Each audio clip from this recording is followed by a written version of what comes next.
one of the reasons why this border wall is not going to pass. Yeah. Okay. One of the multiple reasons. Well, the number one reason is it's a waste of money. Right. Okay. Number two, if anybody, and Trump says it's going to stop people from coming illegally, it's not. People are going to find ways to enter the United States no matter what. Okay. Number two, Trump came out with, it's going to stop drug flow. We're going to stop half of the drugs that come in the United States come across that border. All right, I wish Donald Trump was to watch El Chapo's criminal case that's going on right now. You're aware of who El Chapo is? Yeah. Right, yep. Okay, so El Chapo is the notorious drug kingpin in Mexico. And if you watched any part of this trial, I haven't watched any of it, but I have read about it, they have come up with every ingenious way to smuggle drugs into the United States. It would seem that the hardest part would be to run across the border with a sack of drugs, okay, through a desert. To carry, how much drugs can you possibly carry doing that and get through a desert? It's much easier to smuggle it through cars, trucks, mules, and all sorts of other ingenious ways of doing it. So when Donald Trump says we build a wall to stop drugs, that's a farce. Yes. When Donald Trump says we have a crisis at the border, that is also a farce. Yes. As a matter of fact, I have a graph here. I wonder if we have the graph to put up.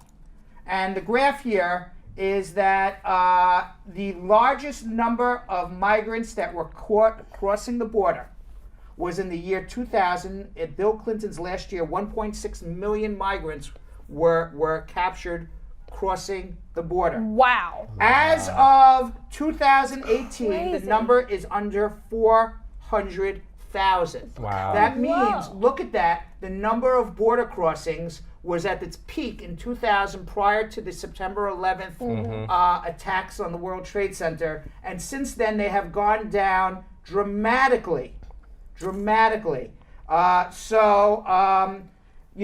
one, illegal border crossings are at one of their all-time lowest numbers. Right. Not highest numbers. So that is fallacy number one by Donald Trump. Right. Fallacy 1A was the drugs. Go watch the El Chapo trial. You're right. Here's fallacy 1C. Right. Or number 3, if we were keeping track. Right. Right. I screwed up because number 1 should have been the I was gonna say, I should have done El each Chapo twice. I did that, so I was going 1B, 1C. But this is number 3 now. Right. Number 3, okay, every week Donald Trump claims that 300 of our citizens are killed by heroin alone, 90% of which, we said that. Right. El Chapo. Right. Okay, claim of number 4. Right. Over the years, thousands of Americans have been brutally killed by those who illegally enter our country, and thousands more lives will be lost if we don't act right away. Now, it is true, it is true that there are people here illegally who have killed people. Okay, to say that there is somebody here that if you're an immigrant or an illegal, you've never killed. That's not true. Right. However, there has been absolutely a lot of studies done, and no studies that have ever determined that there is a link between immigration and a higher crime rate in the United States of America, and that has been done by conservative groups and liberal groups.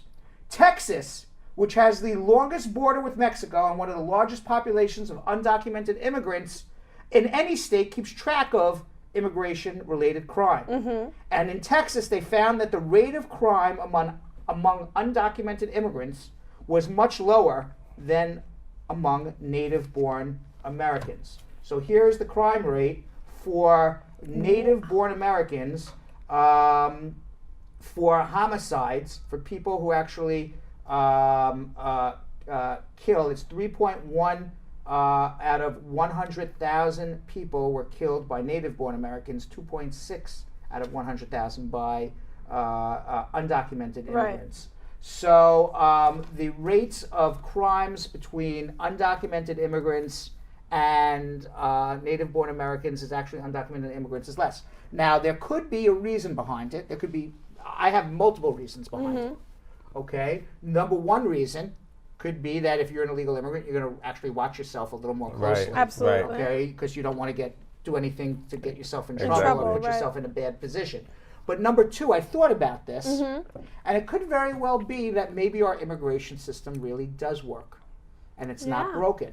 So, for example, if you are an illegal immigrant and you commit a crime in almost any state now, you're going to get deported. Right. So you've taken now what would presumably be a bad person who may want to commit another crime out of the United States of America versus an American who may commit a crime, goes back into the population. There's a lot of recidivism where people who commit one crime commit a second, third, and fourth crime. Yeah. That makes sense. So it's possible that maybe what Trump says is our broken immigration system may not necessarily be broken. Not so just broken. a theory. Yeah. Just a theory.